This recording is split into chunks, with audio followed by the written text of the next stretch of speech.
네, 오늘은 고린도전서 15장 3절에서 8절까지의 말씀을 가지고 부활과 나라는 제목으로 하나님의 은혜를 함께 나누도록 하겠습니다. 지금부터 1986년경, 물론 정확하진 않습니다만 1986년경에 예수님은 당시 유대 지도층들과 로마 총독 빌라도의 음모 아래서 십자가형으로 처형을 당하셨습니다. 그게 바로 금요일 날이죠. 그러니까 어제 그저께입니다. 근데 그때 처형당하시고 나서 당시에 제자들도 다 이제 달아났고, 당시에 모든 예수님을 믿는 사람들은 이제 숨지기면서 그렇게 숨어 있었는데요. 그날 이 사네드린의 공회에 그 회원, 지금으로 말하면 국회의원인 아리마대의 요셉이 당당하게 이제 빌라도를 찾아가서 예수님의 시체를 장사 지낼 테니까 내놓으라고 합니다. 그래서 그는 예수님이 벌써 돌아가셨을까? 물론 십자가형을 당했을 때 예수님이 8시간 만에 돌아가셨다고 얘기를 하는데, 다른 사람들은 일주일씩 또 고통을 당하는 사람이 있었다고 합니다. 그러니까 얼마나 이 고통스러운 처형이었는지 상당히 심각한 괴로움이었을 텐데, 예수님을 가보니까 돌아가셔서 이제 이 아리마대 요셉에게 시체를 내주죠.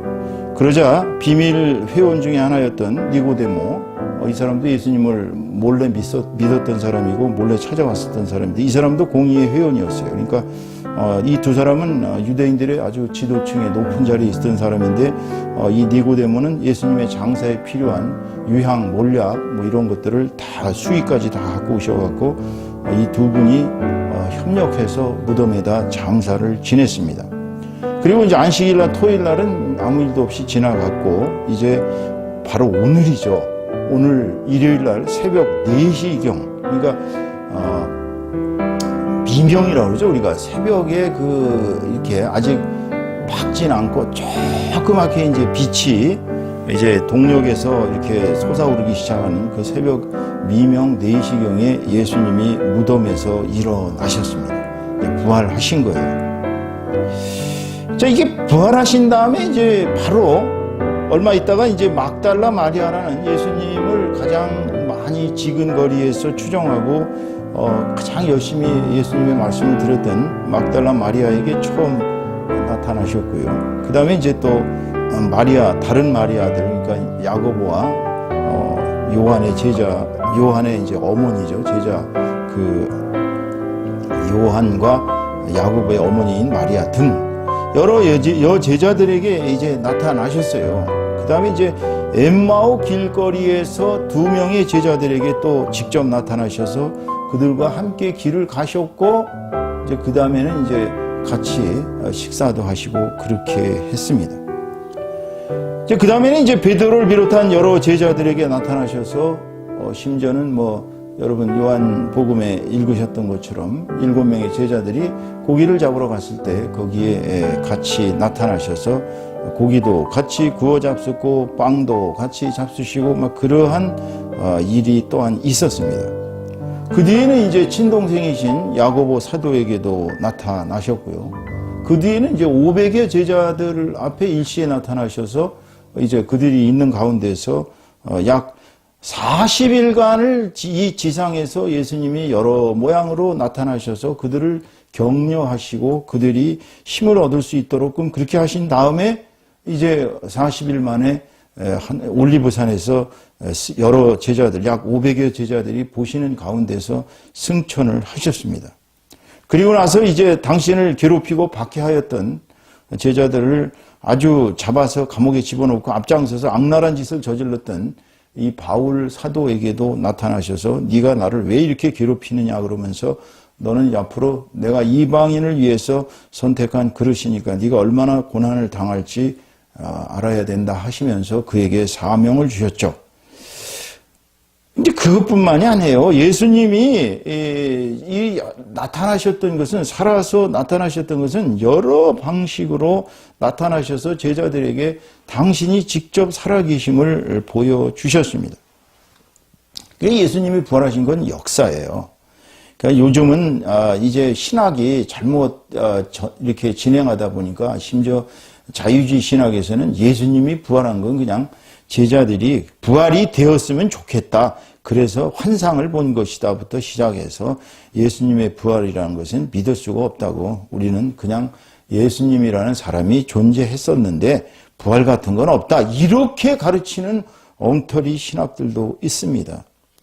예수님이 부활했다는 것은 로마의 기록과 유대 역사가 요세푸스의 기록과 유대인의 전승들, 또 이러한 여러 기록 속에서 예수님이 부활했다는 소문이 다 이렇게 일일이 기록이 되어 있습니다.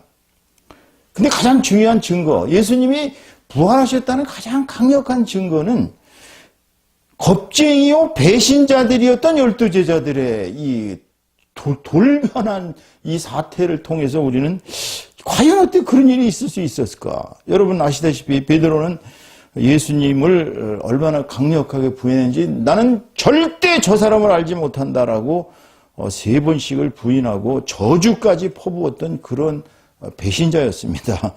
나머지 제자들도 거의 다 도망을 갔었죠. 그런데 그 제자들이 왜 갑자기 그렇게 열렬한 추종자가 되어서 예수가 부활했고 예수가 그리스도라는 사실을 그렇게 증거하다가 칼에 맞아 죽고 또 높은 그 예루살렘 성전에서 떨어져서 죽고 심지어는 뭐 가죽을 벗겨서 죽고 온갖 모양으로 순교를 당했는지 이해를 할 수가 없는 사실이에요. 이거는 예수님이 살으셔서 약 40일간을 그들에게 강력한 당신의 부활의 증거를 보여주셨기 때문에 하나님께서 예수님을 부활시키신 이 역사적 사실 때문에 이들이 부활신앙을 가지고 예수님을 증거했던 것입니다. 또 그것뿐이 아닙니다. 유대인들의 대박해 이후에 예수님을 따르던 사람들은 지중해 세계로 여기저기 쫙 퍼졌어요. 그래서 그들이 가는 데마다 예수님을 구세주라고 증거하고 다녔습니다. 하나님의 아들이라고. 그래서 오늘날 인류가 25억 명이나 되는 사람들이 예수님을 구세주로 하나님의 아들로 믿고 있는 것입니다. 이러한 여러 가지 사실을 볼 때 예수님의 부활은 분명한 것입니다. 이 본 목사도 예수님을 직접 뵙기 때문에 저도 예수님이 살아계신다고 강력하게 믿고 강력하게 증거할 수 있는 것입니다. 그렇다면 예수님이 부활하신 이 역사적인 사실이 지금 먹고 살기도 힘들어서 정신없이 살아가는 나에게 무슨 관계가 있느냐, 여러분은 아마 그렇게 생각을 하실 거예요. 그 예수님은 신이니까 당연히 부활하셨지. 근데 그게 나하고는 무슨 관계가 있느냐, 아마 이렇게 생각하실 수도 있을 거예요. 예수님은 인류사에 단 한 분 신이시니까 그럴 수 있었던 거 아니냐, 나는 신이 아니지 않느냐라고 생각하실 수가 있습니다. 근데 여러분, 예수님이 부활하셨다는 것은 가장 강력한 것이 뭐냐면요, 하나님이 살아계시다는 거예요. 만약에 예수님이 살아나신 것이 하나님의 능력이 아니고 그냥 어떻게 예수님이 살아나시겠어요? 바로 예수님의 아버지, 우리들의 하나님 아버지께서 그분을 살리셨기 때문에, 그분이 얼마나 전능하시고 전지하시고 못하시는 것이 없다는 걸 보여주는 사건이 바로 예수님의 부활이 주는 것입니다. 그러니까 이제는 하나님이 인류 역사에 직접 개입하고 계신다는 거예요. 하나님께서 우리에게 개입하고 계시기 때문에 우리가 하나님이 없다고, 하나님은 나하고 관계없다고 얘기할 수가 없다는 거예요. 왜? 예수님의 부활은 이제 어떠한 형태로 죽었든지 모든 죽었던 살았던 모든 인류가 다 부활한다는 것의 구체적인 증거인 것입니다. 이건 무슨 얘기냐면요, 우리가 죽는다는 것이 우리 육체가 죽는 거 아니에요. 그래서 땅속에 묻히는 거 아니에요. 그런데 이제 우리의 육체는 다시 영적 육체, 즉 스피리추얼 바디, 우리가 이것을 영체라고 합니다. 새로운 영체로 변화된다는 사실을 증명한 거예요. 왜 예수님이 부활하셨는데 제자들이 왜 못 알아봤을까요? 좀 이상하지 않아요? 3년간을 같이 공생애 동안 3년간을 따라다녔는데 예수님하고 같이 먹고 마시고 쉽게 얘기하면 세미나리 생활을 3년을 같이 했는데 왜 부활하신 예수님을 못 알아봤겠어요? 그것은 바로 예수님이 완전히 새로운 영체로 변화되셨기 때문입니다. 영체라는 게 뭐냐면, 영체라는 것은 우리가 지금 살아있는 육체는 죽습니다. 이거는 연약한 그야말로 질그릇과 같은 흙으로 만들어진 존재들이에요. 그런데 새로운 영체로 부활하신 예수님은 흙으로 만든 인류의 몸이 아니라 이제 완전히 하나님이 새롭게 만들어주신 영원히 죽지 않는 불사의 몸으로 변화된 것입니다. 그러면 이게 언제 일어나요? 우리 인류는 죽습니다. 누구나 죽습니다. 한 번 죽습니다. 한 번 죽는 것은 육체의 죽음입니다. 그러나 이제 우리가 다시 부활할 때는 새로운 영체로 부활하는 거예요. 예수님하고 똑같이 새로운 영체로 부활하는 것입니다. 그것은 최후 심판 때 일어날 사실입니다. 어떤 사람들은 그렇게 생각합니다. 아이고, 언제 최후 심판이 일어나느냐. 예수님이 오신다 그러면서 오시지도 않는데 언제 최후 심판이 일어나냐. 저희가 보스턴에서 전도할 때 미국 사람들 우리한테 다가와서 그렇죠. 예수님이 재림합니까? 아니, 돌아가신 지가 2000년이 넘었는데 언제 부활한다는 얘기입니까? 하면서 예수님의 부활을 부정하면서 우리가 전도하는 걸 비웃는 사람들이 많이 있었습니다. 여러분, 우리는 이제 죄와 사망으로 인해서 육체가 죽을 수밖에 없는 그런 존재가 아니라는 사실을 아셔야 합니다.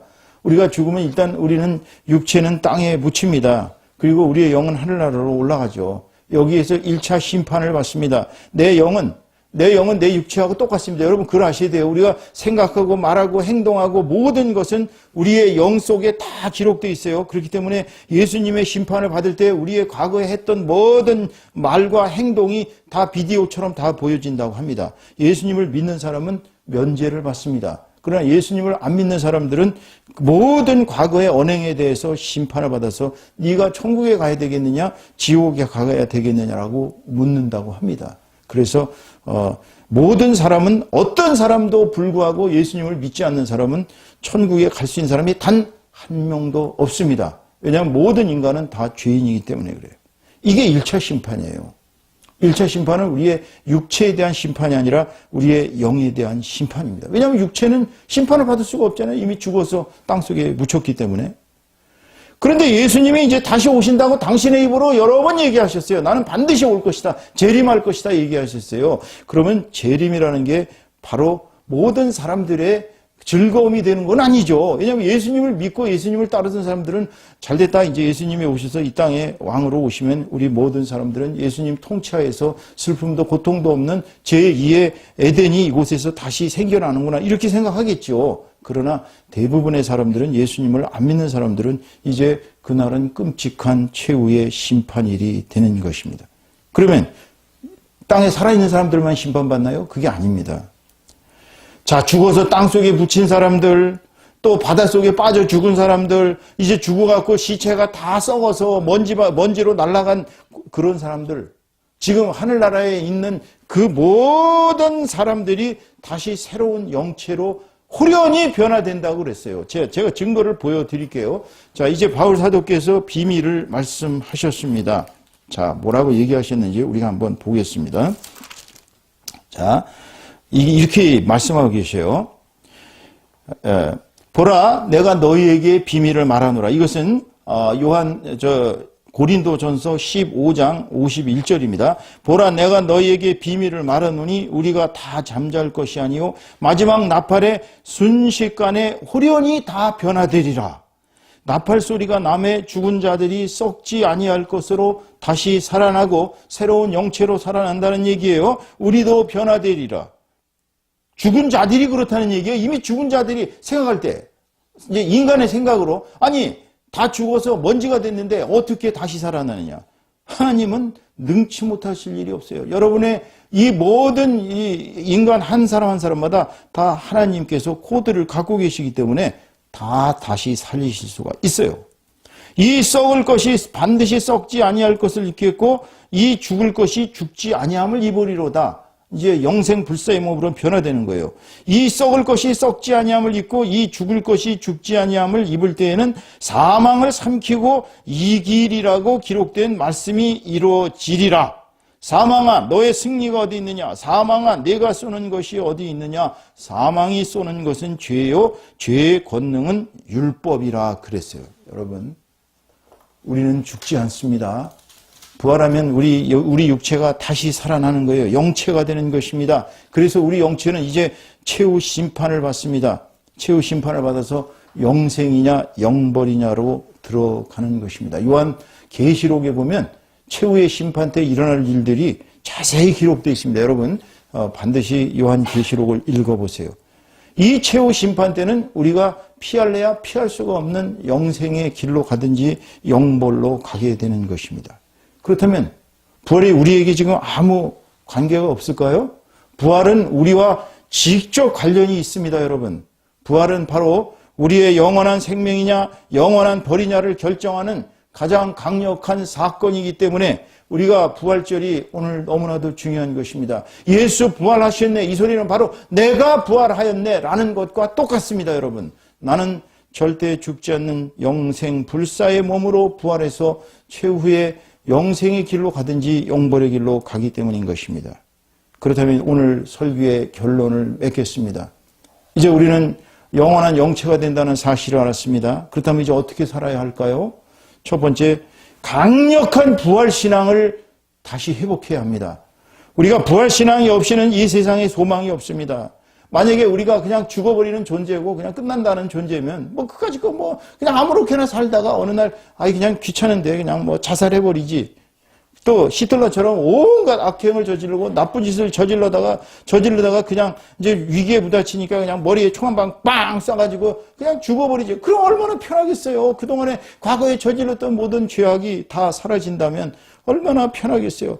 근데 문제는 그게 안 된다는 얘기예요.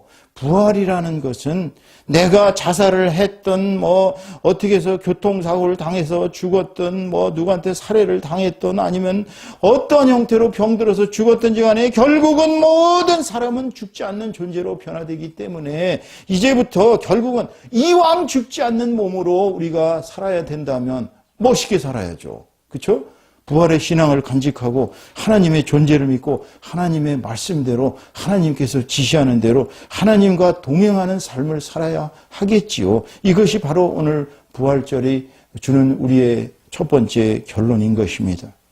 그럼 두 번째는 어떻게 해야 될까요? 나는 이제 부활할 것이니까 남들이 어떻게 되든지 말든지 니들은 그냥 캔세라 세라 마음대로 살아라 이렇게 내버려 둬야 되겠습니까? 아닙니다. 우리가 부활을 강력하게 간증하면서 주변에 예수님의 부활을 간증하는 그 초대교회의 제자들처럼 그렇게 살아야 합니다. 어디를 가든지 간에 예수 부활하셨네, 할렐루야, 우리도 부활합니다 라고 간증하면서 살아가는 참된 제자의 삶을 살아야 할 것입니다. 그러려면 어떻게 해야 돼요? 우리는 주님께서 남기신 유업을 이어야 돼요. 그 유업이 뭐예요? 우리 유업을 살펴봅시다. 마태복음 마지막 장을 한번 여러분 다 같이 우리 살펴봅시다. 이 주님께서 주시는 너무나 귀한 이제 사명이기 때문에 이것을 우리가 The Great Commandment of Jesus, 즉 예수님이 주시는 대사명입니다. 보세요. 자, 마태복음 28장 끝입니다. 페이지 53페이지에 있습니다. 자, 이렇게 18절부터 보겠습니다. 예수께서 나와 말씀하여 이르시되 하늘과 땅의 모든 권세를 내게 주셨으니 그러므로 자 여기서부터 잘 들으세요. 너희는 가서 모든 민족을 제자로 삼아 아버지와 아들과 성령의 이름으로 세례를 베풀고 내가 너희에게 분부한 모든 것을 가르쳐 지키게 하라. 볼지어다 내가 세상 끝날까지 너희와 항상 함께 있으리라 하시느니라. 여러분, 우리가 예수님이 남기신 이 유업을 이어야 됩니다. 땅끝까지 복음을 전하는 저와 여러분 다 되셔야 합니다. 그 다음에 우리 주님의 성도들을 내 몸처럼 아끼고 교회를 내 몸처럼 아끼고 이웃을 구제하고 보는 사람들한테마다 전도하고 선교하는 그런 사역에 동참하는 삶을 살아야 할 것입니다. 일요일날 그저 예배나 드리고 그저 아무것도 안 하는 이런 엉터리 제자가 돼서는 아니 되는 것입니다. 마지막으로 어떻게 해야 되겠습니까? 우리가 매일매일 부활하는 삶을 살아야 합니다. 우리가 매일매일 부활하는 삶이 어떤 삶이에요? 매일매일 변화되는 삶이죠. 어제부터 오늘이 좀 더 착해지고 어제부터 오늘 예수님께 더 가까이 다가가고 어제부터 하나님의 말씀대로 오늘은 더 살아가는 매일매일 내 영이 나쁜 것에는 죽어야 합니다. 바울사도께서 말씀하신 것처럼 나는 날마다 죽노라. 뭐가 죽는다는 얘기예요? 나의 자아가 매일 죽고 나의 죄악된 본성이 매일 죽고 나의 모든 죄악이 매일매일 회개함으로써 예수님의 십자가 앞에서 내가 매일매일 죽고 나의 영이 매일매일 새로이 부활되는, 그렇게 함으로써 내가 바로 예수 그리스도의 형상을 조금씩 닮아가는 그러한 삶을 살아야 할 것입니다. 오늘 2019년 부활절을 맞아서 우리 할렐루야 마음껏 기뻐하면서 예수님의 부활을 주변에 증거하는 저와 여러분 다 되시기를 주님의 이름으로 축원합니다.